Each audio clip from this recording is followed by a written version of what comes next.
Sana makatulong tong video na to para sa mga bagong online seller, sa mga bagong businessman, sa mga gustong mag-business, sa mga gustong umangat sa buhay.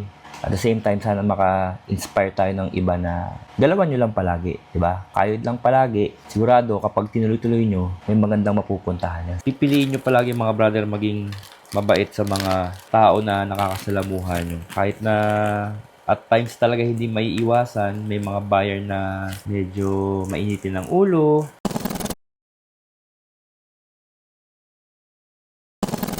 Mga brother, samahan nyo ako ngayon. Siguro bihira lang kayo makakakita ng mga ganitong klaseng behind the scene, pero ipapakita ko sa inyo kung paano yung buhay ng isang simpleng online seller. Kumbaga parang wala pang kahit na sinong tumutulong, mag-isa pa lang. Though may mga tumutulong naman sa atin pero hindi palagi. Ngayon, ipapakita ko sa inyo yung pinaka unang step bago mag-live selling. So, lahat ipapaliwanag ko sa inyo kung papaano gumalaw si Panga pagdating ng box natin galing kay supplier. Sana makatulong tong video na to para sa mga bagong online seller, sa mga bagong businessman, sa mga gustong mag-business, sa mga gustong umangat sa buhay, sa mga gustong mag-buy and sell ng kung anumang bagay. Sana makatulong to sa inyo. At the same time, sana maka-inspire tayo ng iba na dalawan nyo lang palagi, di ba? Kayod lang palagi. Sigurado kapag tinuloy-tuloy nyo, may magandang mapupuntahan yan. So, samahan nyo ako mga brother.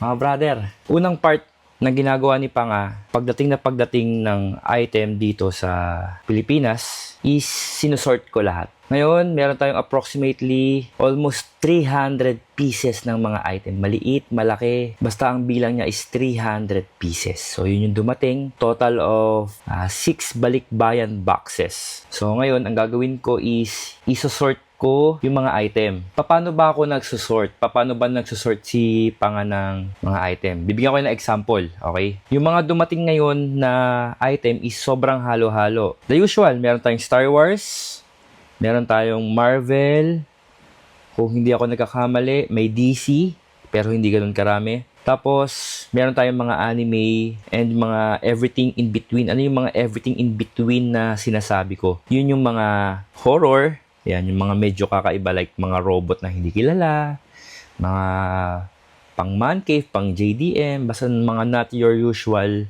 figure. Disclaimer lang mga brother ha.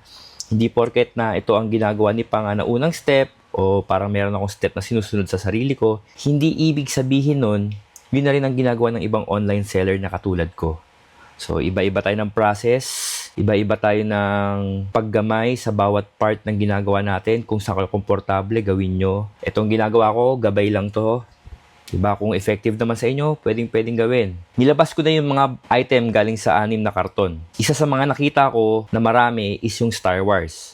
So, ang unang gagawin ni Panga, isort ang mga Star Wars. Pagtabi-tabihin ang mga magkakatabing linya, pagtabi-tabihin lahat ng Star Wars figure. Ganun muna yung gagawin ko. Okay, so samahan niyo ako. Champion!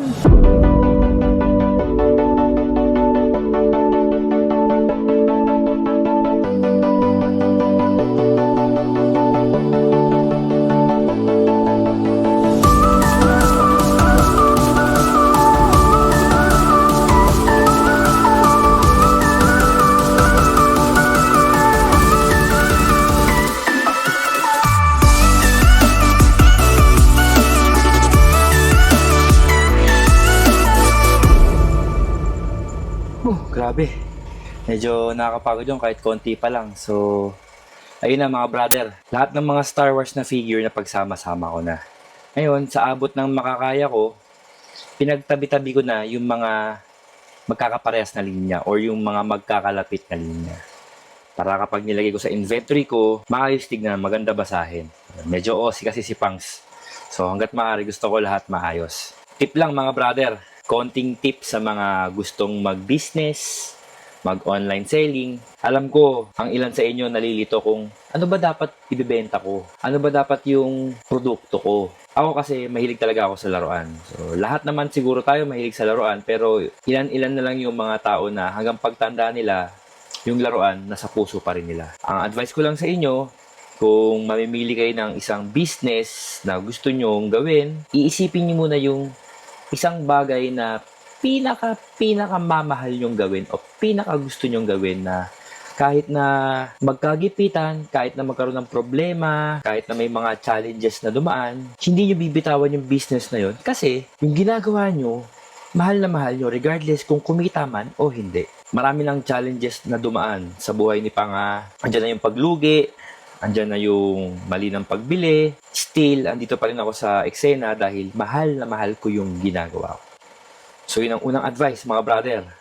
Pagpipili kayo ng isang business, piliin nyo at isipin nyo muna yung bagay na pinakamamahal yung gawin. Tapos from there, start na agad. 'Di ba? Champion! Ayun, mga brother. Na-sort na natin yung mga Star Wars. Ngayon, isosort natin lahat ng mga natitirang laruan dito. So, samahan nyo ako. Tapusin natin yung sorting. Tapos, doon tayo sa next step. Champion!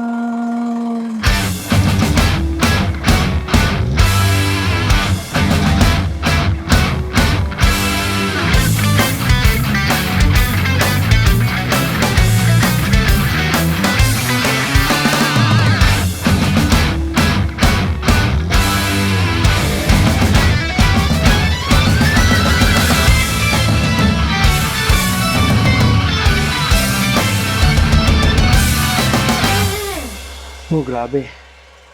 Pagod. Ayun, mga brother. Tapos na natin isort yung mga nakabox. Yung mga carded. Yung mga sealed, yung mga BIB.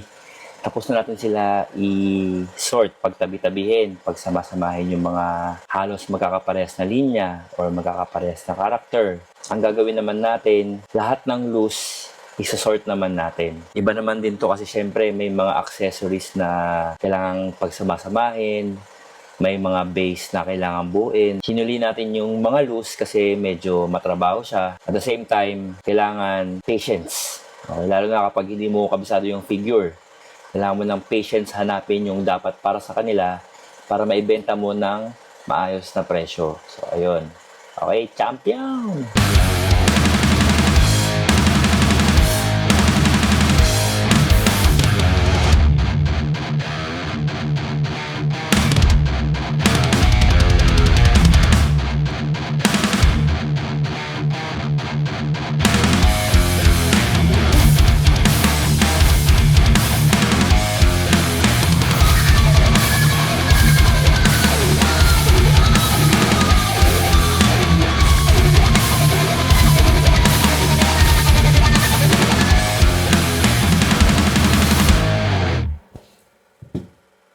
Yun. Yun, mga brother, samahan nyo ako na mag-ayos ng mga loose items. So, ayusin natin lahat ng mga loose items. So, pasasamahin natin yung mga accessories nila, yung mga base, bubuin natin yung mga anime. So, hindi ko muna ita-timelapse. Mag-usap muna tayo ng masinsinan. Tuturuan ko kayo ng mga diskarte sa pagiging online seller, yung mga natutunan ko na ina-apply ko ngayon dito sa toy store ko. So, sana huwag niyo ako iiwan sa video na to. Samahan niyo ako. Panigurado, marami akong mai-share sa inyo na pwede nyong gawin mismo sa sarili nyo. Tayo ay nasa linya ng business. So, businessman tayo. Kahit na maliit pa lang tong toy store ko, kinukonsider ko na yung sarili ko as businessman. So, kahit ano pa man yan, basta nagnegosyo ka, nagbabuy and sell ka, may produkto ka, kung ano pa man, kung paano bang diskarte ginagawa nyo, pipiliin nyo palagi mga brother maging mabait sa mga tao na nakakasalamuhan nyo. Kahit na at times talaga hindi maiiwasan, may mga buyer na medyo mainitin ng ulo. Hanggat maaari, kayo na lang yung uunawa. Hindi kasi, kunyari, sinungitan kayo, di ba, ng isang buyer kasi may konti kayong pagkakamali. Or kahit sabihin natin wala kayong pagkakamali, huwag nyo nang susingitan or huwag nyo aawayin. Hindi naman din natin alam kung ano yung pinagdadaan nila sa buhay. Okay. Though, hindi rin nila alam kung ano yung pinagdadaan natin sa buhay. Pero mas maganda na tayo na lang iintindi for the sake of our business. Okay. Meron tayong pangalan na inaalagaan. At the same time, meron tayong negosyo na inaalagaan din. Ang sinasabi ko palagi, hindi nyo alam kung sino yung mga taong nakakausap nyo araw-araw. Hindi natin alam yon. Kung sino ba sila, kung ano bang profesyon nila, ano bang trabaho nila. So, pipiliin nyo palagi yung maging mabait. Diba? Lalo na baka mamaya, laruan lang yung stress reliever nila. So, siguro sana gets nyo naman yun. Mga brother, ang laruan, dapat ito ay stress reliever natin. Mas maganda na, kung napapansin nyo, lagi ako sasabi na mahal ko kayo, I love you, di ba? Kumbaga, spread love. Alam ko naman na sa lahat ng eksena may mga toxic na bagay. May mga toxic na tao. Hindi maiiwasan yan kahit saan. Paano mababago kahit paano yung eksena? Para sa akin, spread love. Piliin mo palagi maging mabuti. Piliin mo lagi magmahal. So, ayun. I-time-lapse muna natin to, mga brother. Champion!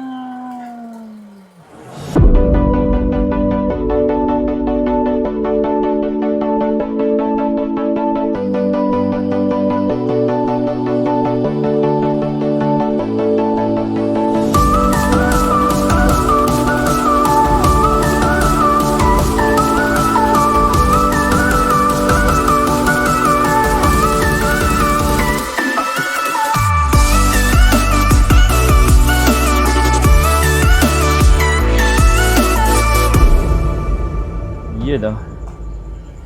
Mga brother, ako nga pala. Baka meron kayong mga tanong kay Panga tungkol sa ginagawa nating proseso na to. Pag-inventory, paglista, pag-ayos ng mga item. I-comment nyo lang sa video, huwag kayong mahihiya. Sasagutin ko lahat ng kaya kong sagutin. Sama-sama tayo. Tutulungan ko kayo para hindi kayo mahirapan sa pagbebenta ng mga produkto na alam nyo makakatulong para sa pamilya nyo at para sa sarili nyo. So, andito si Pangs. Para din sa mga tropa na may mga experience na about sa ginagawa natin na ganito, yung basic buy and sell, lalo sa mga tropa ko sa laruan. Comment nyo rin yung mga advice nyo sa mga bagong online seller, sa mga bagong nagbabuy and sell, sa mga bagong nagbi-business, kung ano yung dapat. And syempre, yung proseso na ginagawa ko ngayon, hindi naman to perfect. Meron pang ibang paraan na mas maganda. May ibang paraan na mas effective. So, kailangan nyo lang hanapin kung ano yung mga step-by-step process na para sa inyo.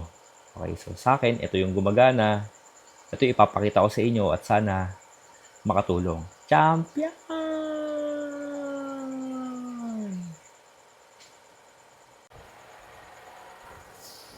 Oh, mga brother, liligpitin ko na lang to. Halos tapos na tayo sa unang phase. Actually, ano na to?